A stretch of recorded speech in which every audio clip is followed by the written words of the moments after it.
This is Play-by-Playcast, Is that faster than a Greyhound? the podcast about play-by-play guys, for play-by-play guys, by, I'm told, a play-by-play guy. It's a bold strategy, Cotton. Let's see if it pays off for him. Now here's the host of Play-by-Playcast, Tom Bodett. Wait, the Motel 6 guy? We'll leave the light on for you. No, Joel Godet. Joe Godet. Joel Joel? with an L. Okay, here's your host, Joel Godet. Don't worry, nobody's listening anyway. It is the podcast about play-by-play broadcasters for play-by-play broadcasters, hosted by a play-by-play broadcaster. My name is Joel Godet. Welcome into the pod, everybody. It's a professional development podcast that dives into the tips, tricks, process, experience, stories, and preparations of some of the biggest and best play-by-play announcers in the business. This is PXPcast. You can find it on social media at PXPcast. I'm at Joel Godet, JoelGodett. Or as always, you can shoot me an email, jgodett@bsu.edu for Ball State University at bsu.edu. And if you have a second to throw a rating and or a review our way, that would be much appreciated too. Our guest on episode 126 is Tom Gelehrter, affectionately known as Tommy G in his inner circle. Tommy G has been the voice of FC Cincinnati, the future MLS soccer franchise, since its inception, and before that was the voice for nearly a decade of the University of Cincinnati women's basketball, and was kind of Dan Horde's right-hand man, so to speak. Did a lot of work on Cincinnati's television shows, coaches shows, filled in from time to time, did sidelines for Cincinnati football, and then parlayed that into a host of other network gigs in and around the country. So we'll touch on everything that Tommy G has done in his career. But his story is so much more than that. And that is why I'm excited for you to hear this conversation today. Because Tommy G, and he'll say this when he talks to you here in a couple seconds, if you would have told him 6 years ago, 4 years ago, 3 years ago, you are going to be the voice of an MLS franchise, you're going to be doing professional soccer play-by-play for a living, probably wouldn't have believed you. He had done soccer before. He worked at Akron, which is a soccer powerhouse, before he was at Cincinnati. He'd done some soccer through various different channels. But it wasn't like the forefront, I'm going to be a soccer broadcaster, whatever happens, I'm going to be a soccer broadcaster. He got into that role on a unique path because he left Cincinnati to start his own business. It's called Fourth Floor Creative. They do a ton of creative videos, intro videos, promos, commercials for college teams, pro teams, and they do a whole bunch of video work for non-sports related entities as well. But he starts his own production company, and that really changed, obviously, his life and the trajectory of his career as well. So not only is he a broadcaster now, but he's also a small business owner and an executive producer of the broadcasts he is the play-by-play voice for. So Tommy G has a really interesting perspective coming at this from a lot of different angles. And as we say so many times on this podcast, there is no one way to get to where you are. And Tom Gelehrter, on episode number 126 of this pod, gives us like version number 126 of how to get to the job that you have. Tommy G has been a friend of mine since I was in college. He first introduced me to Grater's ice cream on a road trip to Cincinnati several years ago. He is an awesome dude, and I was happy that we could make time to have him on episode 126. So here he is, the voice of FC Cincinnati, a phenomenally supported soccer team, and that's the reason they're going into the MLS next year. FC Cincinnati is an experience. I've not been to a game, but I've seen pictures and I've seen video, and it's bonkers. Tommy brings that all to life on a game-to-game basis. Here he is, Tommy G on PXPcast. What do you do? So let's start there. Describe what you do, and how you weave it all together. It's complicated, right? I think probably most people you talk to on this podcast, it's complicated because getting into broadcasting isn't easy. Being in broadcasting isn't easy. And we've all heard the tales of people who've worked 4 jobs to get where they are, or still work 4 jobs, or have worked hard to find opportunities and create opportunities. And, I certainly believe that I'm cut from that cloth and have appreciated every opportunity along the way and have worked really hard to get where I am. So at this point, I am the play-by-play voice of FC Cincinnati, of course, the USL team that's making the leap to Major League Soccer in 2019. So that'll start very soon. And, I'm excited about 3 years as a professional soccer play-by-play voice. Never really envisioned that. Can't say I dreamt growing up of being a soccer play-by-play voice, but things change, and here we are, and it's been a great opportunity. I did soccer when I first got to the University of Cincinnati. I moved to the Queen City in 2006, and I did soccer at the University of Cincinnati back then. And before I came to UC, when I was working at the University of Akron, I did soccer there, and they're the number one team in the country. And so I do have a lot of soccer experience, and that goes back to, hey, whatever game you have for me, I will call it. And so when the opportunity came around in 2016 to take over for FC Cincinnati, I did that, and that was a great opportunity. I've enjoyed every minute of it, and fortunate to be in that chair. And then I do various play-by-play opportunities whenever they come for college football, college basketball, ESPNU, ESPN3, Fox Sports Ohio, and whomever else will give me an opportunity. Well, it's not just that, too, because you also, you said a lot of people put opportunities together. Most of us don't just start opportunities, though. So take me through the do we call it a side job that you have, too? Is it at this point? It's a good question. Which one's my side job? My mom likes to remind me that I now have 2 full-time jobs, maybe 3 even, because I mentioned working at the University of Cincinnati. That was a great opportunity. I was there for 9 years, and I was ready for something different. I'd made a lot of contacts, and I decided I was going to start my own video creative firm. So in April of 2015, I resigned my position at UC.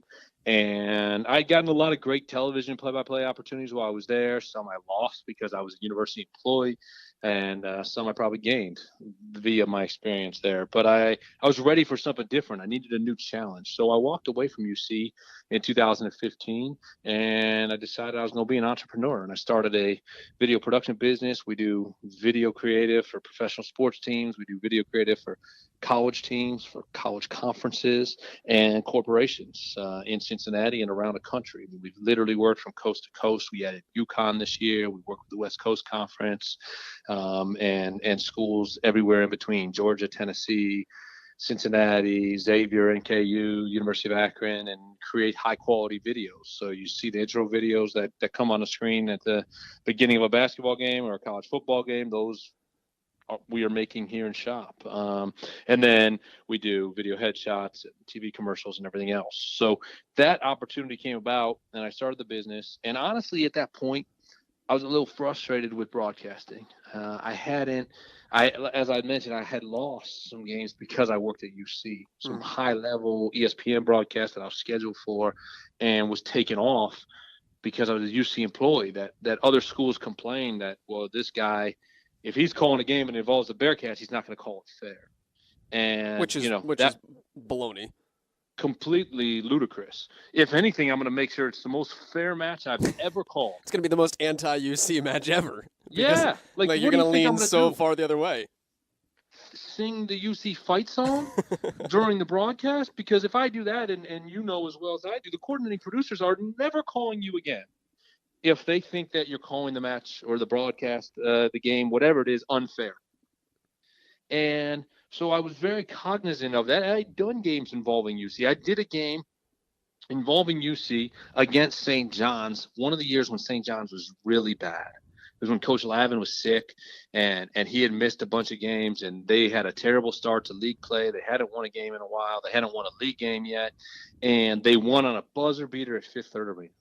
That's a huge moment for St. John's, and I called it like a huge moment for St. John's. So much so that someone I know who worked at St. John's, who was watching in New York, texted me and said, "You did a great job. That was a huge moment for us." And so I was proud of that. That's my job, right? If you're getting paid by ESPN or Fox or whomever, you're getting paid by ESPN or Fox. It doesn't matter where you make your money the rest of the week. And it was disappointing. I was genuinely really frustrated about, having games taken off the schedule. You work so hard to get those opportunities to be on national TV. And then a coordinating producer calls you and tells you, you know what, I'm taking you off and I'm not giving you any more this year. Mm-hmm. Like, that's a big blow. And I was actually ready at one point to walk away from broadcasting altogether. And very few people know that. And I called, a mutual friend of ours, Adam Amin, and my plan was to tell Adam, like, I'm done with the broadcasting. I'm just going to concentrate on the business. And for whatever reason, probably because Adam does 600 games a year, he didn't answer. And when he called me back, we didn't talk about it. It was probably, a week or two later. And for whatever reason, my mentality had changed. But that night I was ready to tell Adam, you know what, I'm walking away. I'm done. I'm frustrated. And I'm really glad he didn't answer. Now, he might have talked me out of it. Probably would have. But that night, he didn't answer, and I didn't walk away. And then this FC Cincinnati comes out of nowhere. I didn't know about FC Cincinnati when I walked away from the University of Cincinnati. I was just going to start a business and work my tail off to make money and, make this business successful. And about a month or two after I left UC, after my last day, people started calling me and said, you got to find out about this soccer team. Okay. Little did I know that a good friend of mine from UC, two of them actually, were leaving, had left UC, and were very quietly in the background working with the soccer club. So I got meeting with them. They introduced me to the right people. Next thing I know, I'm literally standing in now the team president's driveway waiting for him to come home from his full-time job at the Bengals at 7:30 at night. And he pulls in and we go up to his kitchen table and have a meeting. My company does all the video production for the team. We oversee all the TV production. And then I'm the play-by-play voice, which is probably the hardest one, to talk him into, just because I said, look, man, he said, who are you going to hire to be play-by-play? I said, me. I said, wait, what? I said, yeah, it's going to be me. And, now here we are, 3 years later and have had a great run together, but it's crazy. It starts from the kitchen table and it grows from there. And that's where I joke, because I'm the executive producer of our television broadcast. But at some point I have to take that cap off and be the play-by-play voice. And then I have to run fourth floor creative as well. So maybe I have 3 jobs. It's funny, how do we start this conversation? Working your tail off and having 4 jobs to get wherever you want to be, right? Yeah. So I think back to my days when I worked at the University of Akron, and I worked at a coffee shop, and I dug up my neighbor's backyard, and I worked at a soccer center, and I did games for $35 women's basketball with a terrible University of Akron women's basketball team. Won 17 games in the 4 years I was there. But there was a point where I had 4 jobs.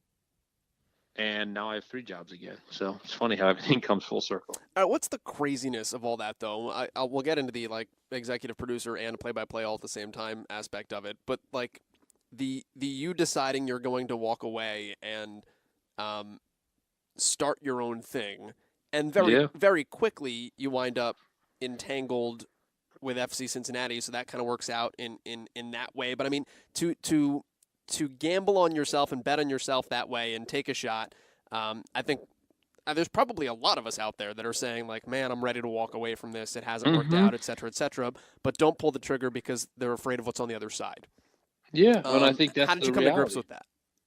I guess I just was, crazy enough to do it, stupid enough, whatever you want to call it. You know what I mean? And it's funny, and my wife gives me a hard time all the time because early on I was quoted in a story about the company about how she called me crazy when I told her. Well, I was crazy, right? Now, she was supportive and has been supportive since the morning I told her I was starting a business. We had a 2-week-old when I went in, that woke up at 6 in the morning because that's what, or I'm sorry, not 2-year-old, 2-week-old.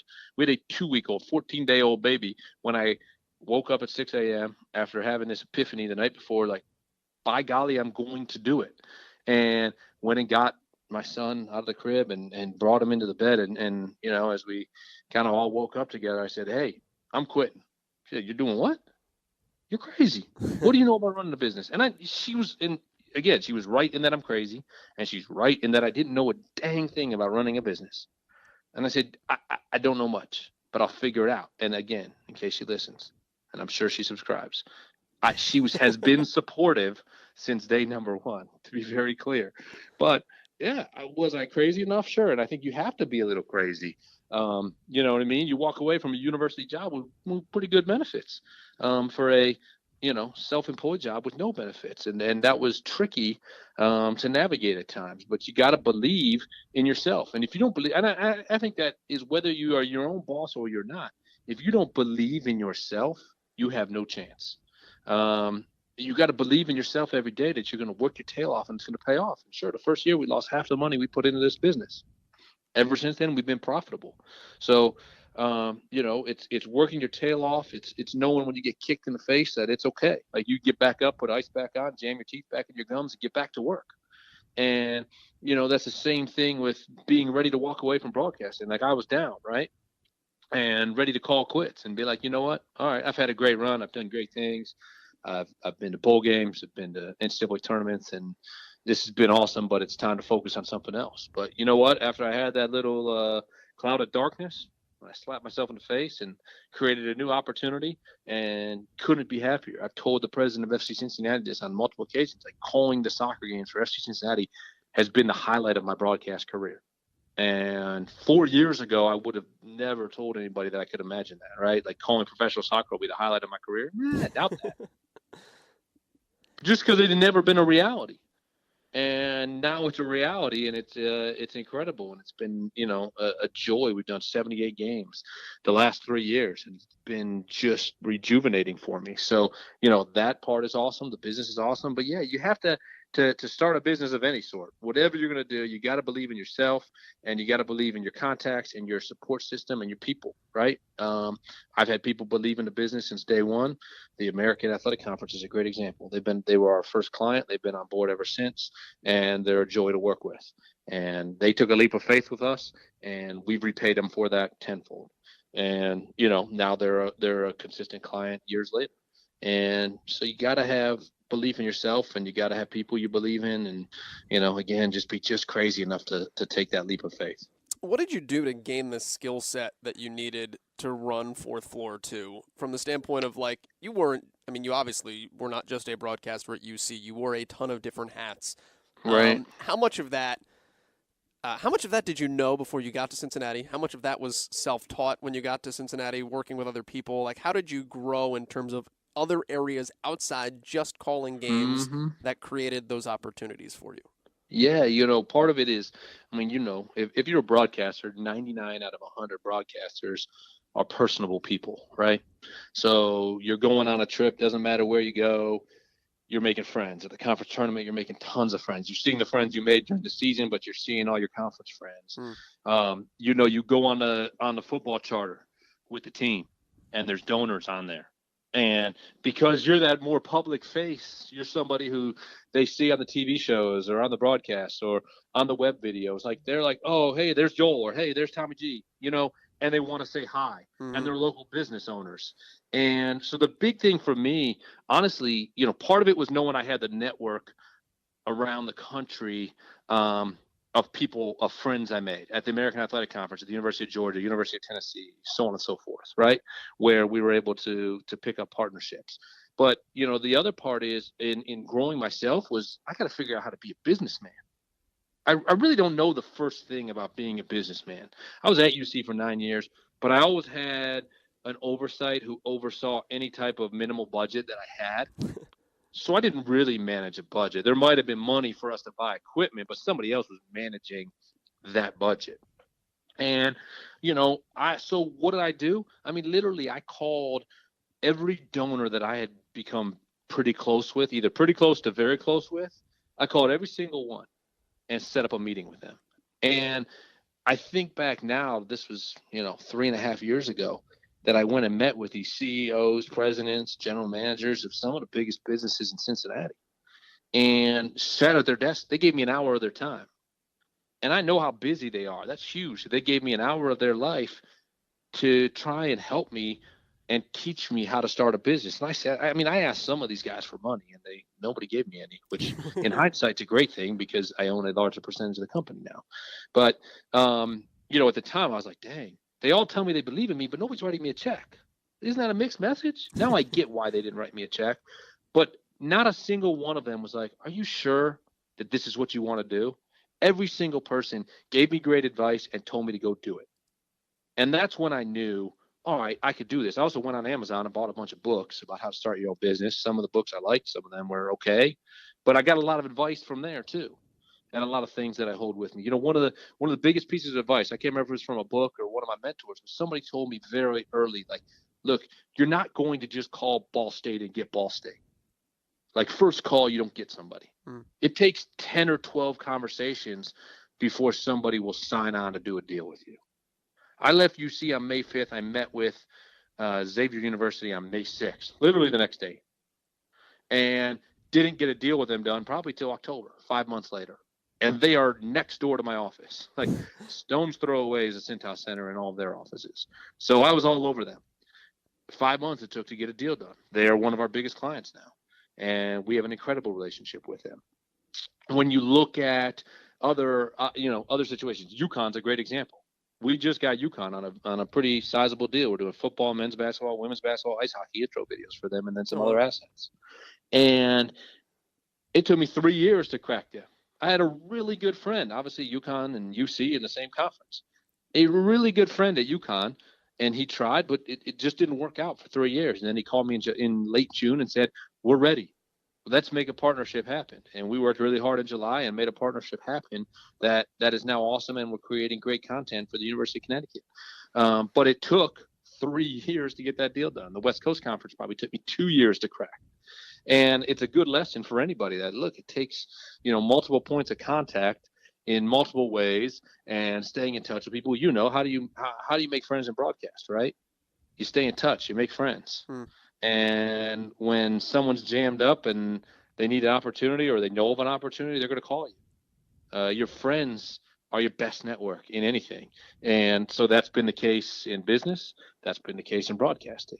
And again, going back to the point, broadcasters by nature love to talk, have great relationships, and it's about building relationships. So every day I'm building relationships with people. I was with a client at 7:30 this morning. When FC Cincinnati won their playoff match, Saturday before last, 3 of my guys came back to the office at 7 p.m. and were here until 3:30 a.m. working on an epic cinematic recap. That's building a relationship with a client.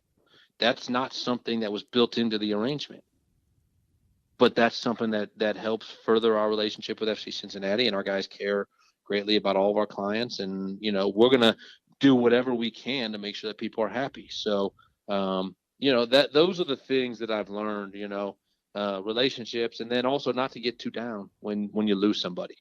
We've lost a lot of deals with people who I thought I had, or I thought we might get, or never called me back. And I don't lose a lot of sleep over the people that we don't get. I lose sleep over finding ways to make sure the videos we deliver are awesome and are spectacular and people love. That's the key. I want you to get the video and run right down the hall to your boss or to the AD or the head coach and be like really excited to show them. If that's the case, mission accomplished. One school wrote us back about the women's basketball intro we sent them the other day, and she was like, "Well, I got goosebumps, so that's a good sign, right?" Absolutely. If I can give you goosebumps or I can make you cry, we did our job. And I've definitely looked at some of yours and been like, how do you do that in the past? So tip of the cap I there. appreciate it. Yeah. At what point did you go like, all right, this is cool. Let's start executive producing television too? Well,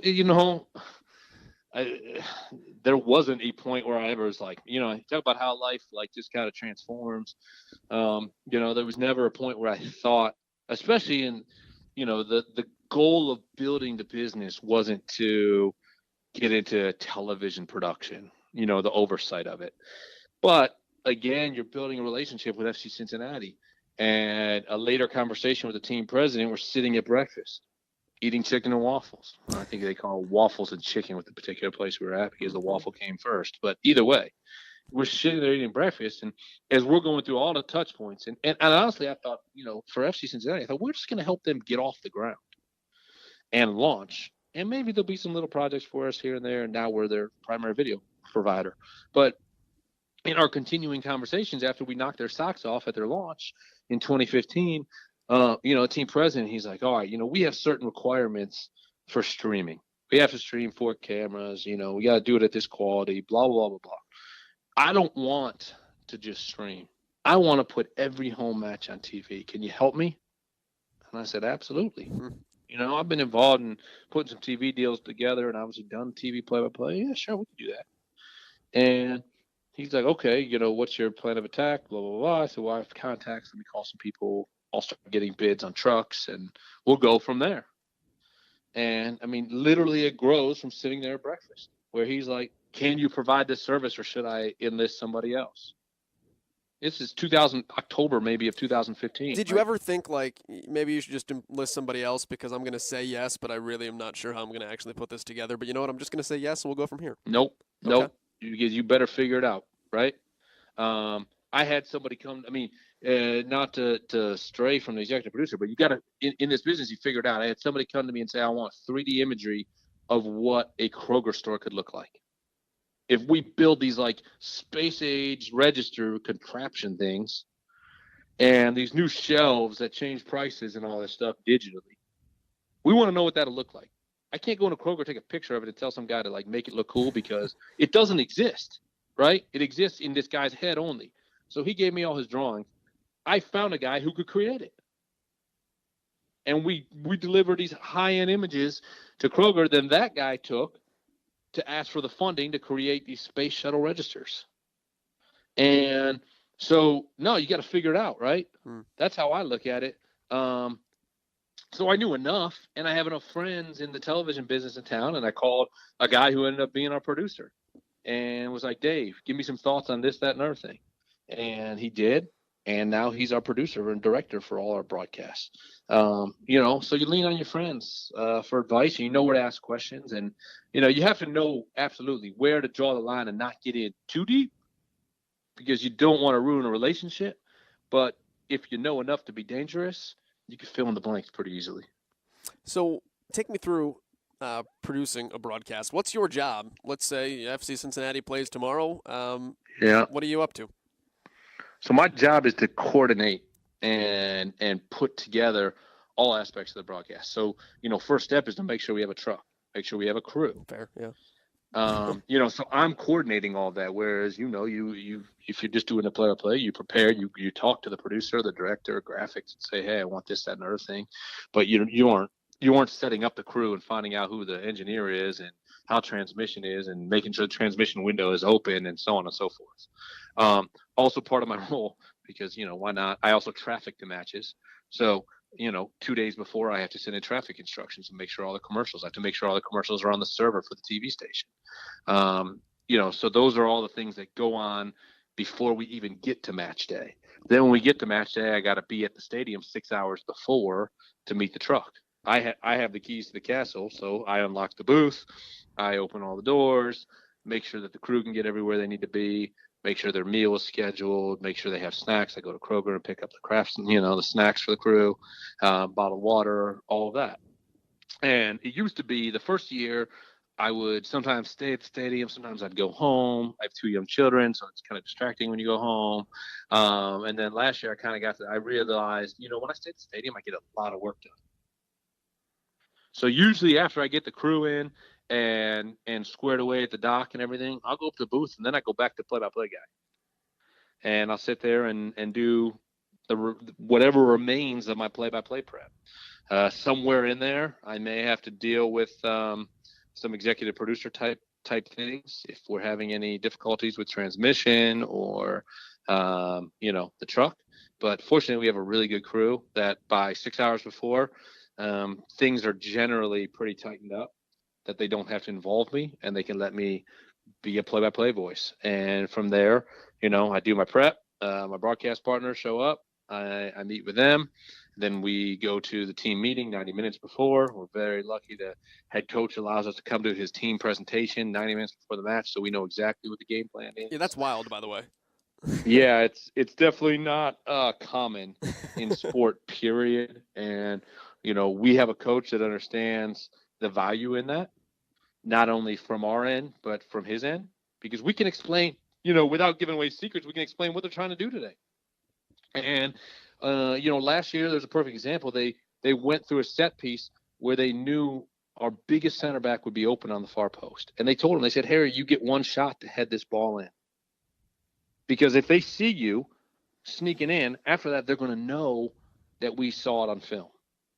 So you got one shot. Don't blow it. And literally, like the 4th minute, it was against Tampa Bay. He's sneaking in far post, and you hear my call, and I say, hey, Harrison Delbridge, sneak into the far post, because I knew it was coming, so I was keeping an eye out for it. And whoever took the corner kick crossed it perfectly, put it right on his head, and he buried it. And I had a great call. It's probably one of my 5 or 6 best calls because I knew exactly what was happening. And, if it doesn't work out, I don't say much about it. But it worked out, and therefore the call was better, the broadcast was better, and we're able to explain, kind of what the team saw and why that goal was executed in the way that it was. So, I thank Coach very often for that type of access. And, it also gives us an idea, too. Is the team tense? Are they loose? Whatever it might be. We just played 2 playoff matches. The first playoff match, everybody felt very tense. We may not come out and say exactly that, but we're able to tell the story. And I think that is important. So there's a lot we hear in there and see in there that maybe we can't share, as you know, from having inside access to teams. But there's a lot that'll make the broadcast better. And so we do that, and then we come up and rehearse and grab a little food, and off we go. What are you worried about outside play-by-play during a game? Do you have stuff swirling in your head from a production standpoint, or I know you kind of alluded to the fact that once you get there and get going, you're able to kind of retreat to where you want to be. But how many other places does your mind jet? It rarely jets elsewhere. It does on occasion, and I try really hard. I've gotten a lot better, I'd say, in 3 years of not getting caught up in what's going on. Finally this year, I think we laid out a communication pattern that if transmission goes down, don't call me. I cannot talk. We are still doing a broadcast. So please don't call me. Because then even if I see my phone ringing and I know it's a transmission partner or, the TV station, then you're throwing me off. I pay one of my employees to be in the booth with us every game. And they have that contact number. And they have the engineer's number down the truck. So, sure, do we have some issues this year? Absolutely. But they called the engineer or they call my booth contact first. And one time, you could tell people moving around behind you. Yeah. One time I turned around and, I had one of my best guys in the booth, and I could tell the look on his face that something wasn't right. But you know what? I got to call a match. So I turned around and just kept going. There's literally nothing I can do. We're in soccer. You call basketball, we're going to timeout every 4 minutes, 5 minutes. Yeah, you're not going to timeout. No, we got one break. And I think at that point we were already in the second half. So, there's nothing you can do. So you have to not kind of revert to executive producer and deal with any issues that we had after the fact. We had a game, we lost 40 minutes of transmission in the second half. And my crew dealt with it. It was nothing they could do. It was elsewhere that it happened. And then, of course, after the game, I had to deal with it and, tell the team president what happened because he's going to get tweets and, messages and find out, what's going on. So I had to provide a message for him and get caught up on the situation. But I would say that, I've gotten pretty good at blocking out the other noise because you have to concentrate on the game. There was one game, the vice president of tickets showed up in the booth. He doesn't come and visit me during games. Very good. He's one of the guys who brought me to FC Cincinnati. So a very good friend. Our wives are very good friends. It was very late in a very close game. And he is pale white when he comes in the booth. And my family's at the game, and I thought my wife said she was sitting near his family, and I was like, oh, God, something happened. And I looked at my phone and had a ton of messages from my wife and her friend that she was at the game with. And one of my sons had fallen and cut open his face, his gums really bad. And they were wanting to take him to the ER, and she was waiting for me to be done with the game. And he can't tell me that, though. You know what I mean? He's just because, again, this is a soccer broadcast. There's no break until it's over. So we got through the end of the game, score a goal at the very end to win. And literally we go to break, and I tell the producer, I will be back in 2 minutes. I will not hear you for 2 minutes. And I took the headset off. And Jeff brought me up to speed on what was going on with my son. He's 1.5 at that point. And he brought me up to speed. I put the headset on. I said, Dave, make this post-game segment. I got to go. Make this as fast as you can. And once we got into highlights, like I told Kevin, I was like, you just have to carry highlights so I could text my wife. And I texted her, and we finished highlights. I said goodnight. I put the headset off, and Jeff took me right to the room where they were being held. And my car, fortunately is nearby with the TV truck. We jumped in the car and went to ER. So, there's those things that happen, unfortunately, during broadcast. But I would say in my 3 years, I've gotten really good at blocking out whatever else is going on in the booth, because my job at that point is to do play-by-play. I could deal with it. And that's why I have a really good producer too, because I know he's going to manage any issues we have during the games. Let's talk about the physical play-by-play side of it now too. Yeah. Because, obviously you've talked about you've done soccer and you had some soccer background, but if anybody would have said you're going to be an MLS soccer voice, okay, sure. Yeah. How did you, now that you're going to be the voice of an MLS soccer franchise, how have you gotten yourself up to speed to not just call a good soccer game, but to be like, because I know you're one of those guys that will look at it and say, like, listen, if we're going to be an MLS team, this has got to be an MLS major league quality broadcast. How did you approach not just being a good soccer announcer, but making sure you're putting forward a great soccer call? Yeah, it's the same way you get better at calling basketball, calling football, or any other sport that may be presented to you, right? Finding friends who are doing it, talking to them, talking to players, talking to coaches, and listening and soaking up every broadcast you can find. And, fortunately, there's a lot of English Premier League soccer on. There's Bundesliga soccer on now. There's La Liga available. The beauty of 2018 is there's a lot of channels to watch and listen to soccer. And remember, now I'm kind of wearing half of each of my hat as I'm watching. Like, part of it's from production value, part of it's from, a broadcast and a play-by-play value. But it's looking at, okay, how is this guy calling a match? And watching, like, I watched World Cup matches so differently this year and had no rooting interest, which probably helped. But to watch those matches and listen to, the broadcasters, and I applaud Fox for putting John Strong in that position as an American, not going with a foreigner. And trust me, I have an Irish broadcast partner. I'm not saying that foreigners should not be calling American soccer, but if you want to truly grow the sport in America, you need more American announcers, right? So that it sounds like you and me when the broadcast is on. And again, that's nothing against foreigners and nothing against really good foreigners who call matches really, really well. But I thought putting John Strong and Stu Holden as the lead broadcast team for Fox for the World Cup in 2018 was telling, and hopefully a sign of growth for broadcast of soccer. So to watch all those guys and reach out to as many as possible and pick their brains on what works and what doesn't work, and I think then feel it out, for the last 3 years and figure out what things have worked for me and haven't worked. Do I have to emulate John Strong, or do I have to emulate JP or somebody else who's calling the games on a very high level? Not necessarily. But there's definitely things I can pick out of their broadcast that I think they do really well, and then put my own touch on it. And that's something that I think I've accomplished at a high level, and been able to connect with the fans and tell the story for 3 years, because calling soccer is not like calling basketball or American football or baseball or something else. It's a bit of a different beast. And at the same time, I'm not someone who feels like I have to call it full blown English. It's okay to call them a team. It doesn't always have to be a club or a side. You can call them the locker room. You can call it the dressing room. You can call it a pitch. You can call it a field, cleats or boots or whatever else. You don't have to say Cincinnati have one. That's one that I haven't figured out yet.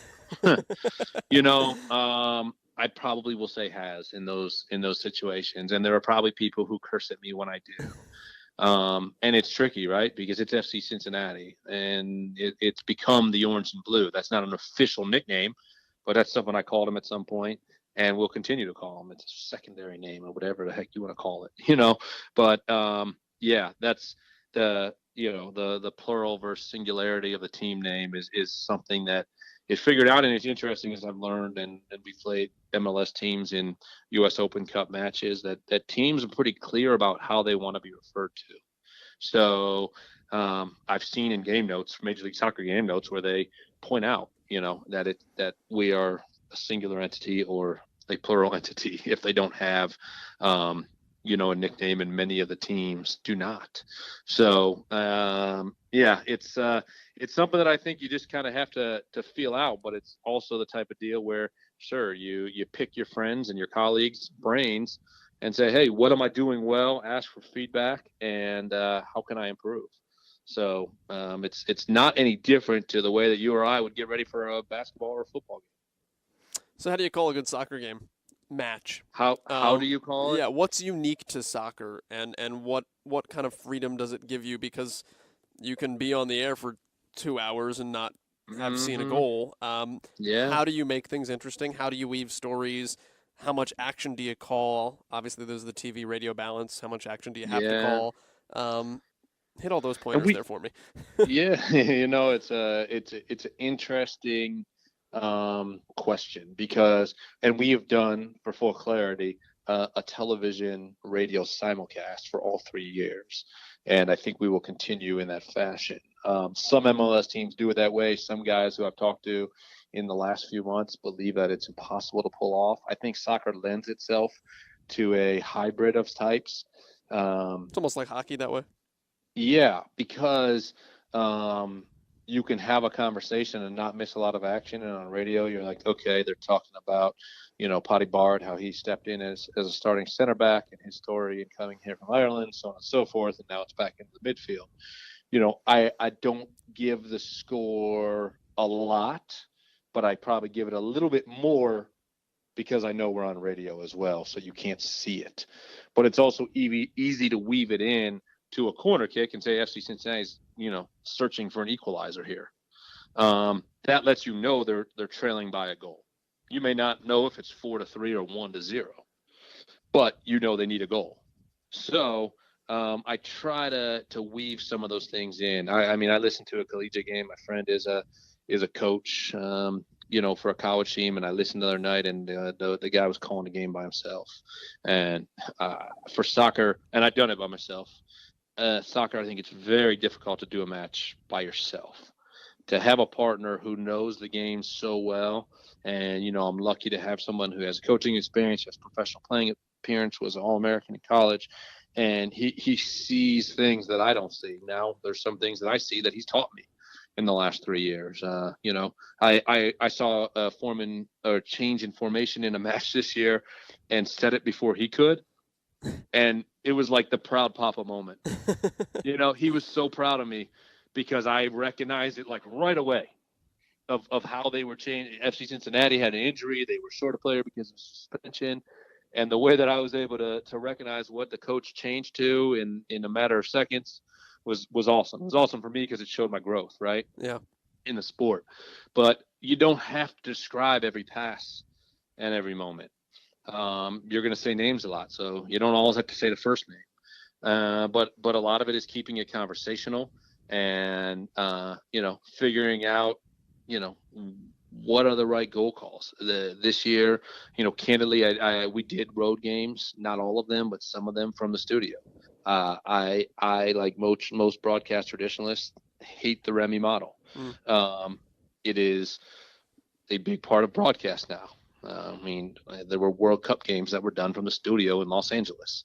So it's a cost-saving measure, but it's not the way I love to call a game.